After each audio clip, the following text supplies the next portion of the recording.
मलद्वार छोटा हो गया है या फिर मलद्वार के आसपास बार-बार घाव होते हैं या फिर आपको मल त्याग करते समय दर्द, जलन, खुजली या फिर लैट्रिन के साथ जो मल त्याग के साथ आपको रक्त आ रहा है, वो भी लैट्रिन के साथ मिक्स होके आ रहा है। तो ये अगर आपको बार-बार हो रहा है, आपको बार-बार असहनीय जैसा फ़ील हो रहा है या फिर बहुत ज़्यादा पेन हो रहा है आफ्टर डेफिकेशन आपका मल त्याग करने के बाद बहुत ही ज़्यादा आपके मलद्वार में दर्द हो रहा है, तो दोस्तों ये फ़िशर के सिम्पटम हैं। ये लोग समझ लेते हैं मुझे बवासीर हो गया। हर बीमारी बवासीर नहीं होती दोस्तों। मोस्टली अगर आपको मलद्वार में अगर आपको 90% अगर मान लीजिए अगर आपके मलद्वार के आस-पास कहीं दर्द हो रहा है, तो वो फ़िशर का ही सिम्पटम होता है, जो कि फ़िशर इन एनो कहते हैं। इसे हिंदी में आयुर्वेद में इसे परिकर्तिका कहते हैं, जो कि मलद्वार के आस-पास एक चीरा लग जाता है। ऐसा जैसे मान के चलिए मलद्वार है, इसमें एक हल्का-सा कट लग जाता है। कट मतलब चीरा लग जाता है, जहाँ घाव हो जाता है, तो क्या होता है, अगर मान लीजिए आपका एक्सीडेंट हो जाता है, तो आपके हाथ में घाव हो जाता है, वैसे ही एक चीरा अंदर की ओर लग जाता है।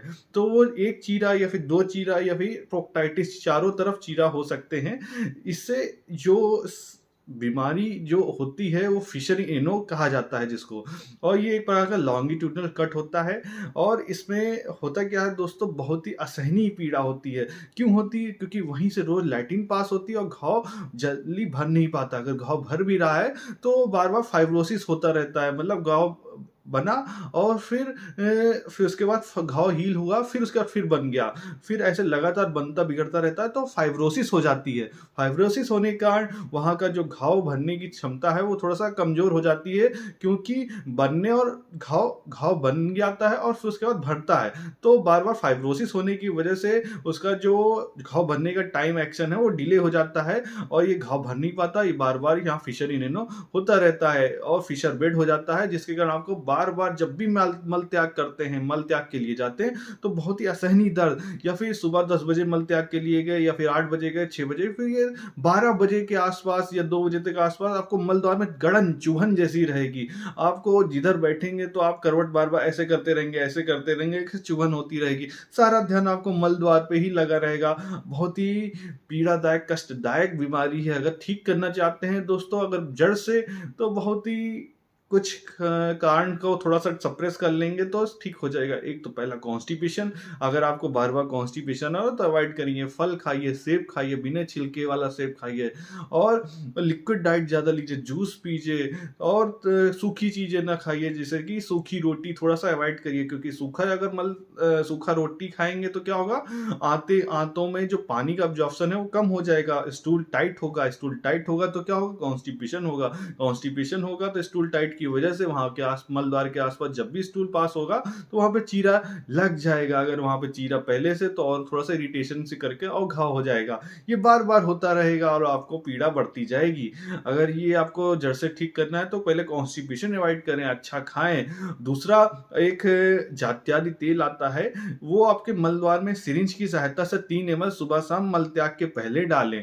देख सकते हैं स्क्रीन पे जात्यादि तेल है, इसको मल त्याग के पहले 3 एमएल सुबह-शाम डालें। अगर ऐसा करेंगे आपके मलद्वार में नमी रहेगी, नमी रहने के कारण वहाँ पे आपको जब भी मल त्याग करने के लिए जाएँगे तो आसानी से फिसल के मल स्लिपी होके निकल जाएगा, और अगर आपका पहला स्टूल टाइट हो रहा है तो भीग जाएगा तो आसानी से निकल के आ जाएगा।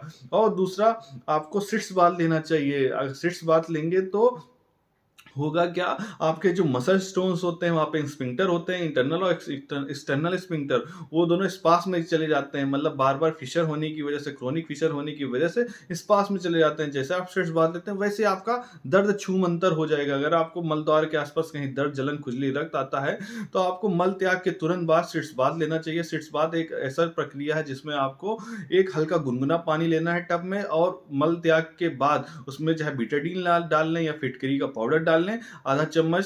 फिर उसके बाद मल त्याग के बाद जैसे आते हैं वैसे बैठेंगे। वैसे बैठने से आपका जो दर्द है तुरंत छूमंतर हो जाएगा, बिना किसी दर्द की दवाइयों के बिना ही। अगर आपको ऐसा समस्या अगर हो रहा है तो आप जरूर ये प्रक्रिया अपनाएं। अगर ये प्रक्रिया अपनाएंगे तो आपका दर्द छूमंतर हो जाएगा, लगभग 90% तक एकदम छूमंतर हो जाता है अगर ये करते हैं तो। और साथ साथ मलद्वार की सफाई रखें। अगर वहां पे मल फंस जाता है, जहाँ पे फिशर बेड हो रखा है, तो वहां पे गरण जैसी, तो पेशेंट को अनकंफर्टेबल होगा, ऐसे करेगा, बैठने में अनकंफर्टेबल होता है, बहुत समस्या आती है। और दूसरा, बहुत ही सावधानी से अपना पेट साफ रखिए और बस ऐसा कर लेंगे। अगर महीने से 2 महीना आप बचा लेते हैं तो ये घाव आसानी से भर जाता है और फिर दोबारा रिपीट नहीं होता। अगर ऐसा कर लेंगे तो आप एकदम ठीक हो जाएँगे। तो जानकारी अच्छी लगी हो चैनल को लाइक सब्सक्राइब ज़रूर करिएगा। धन्यवाद दोस्तों।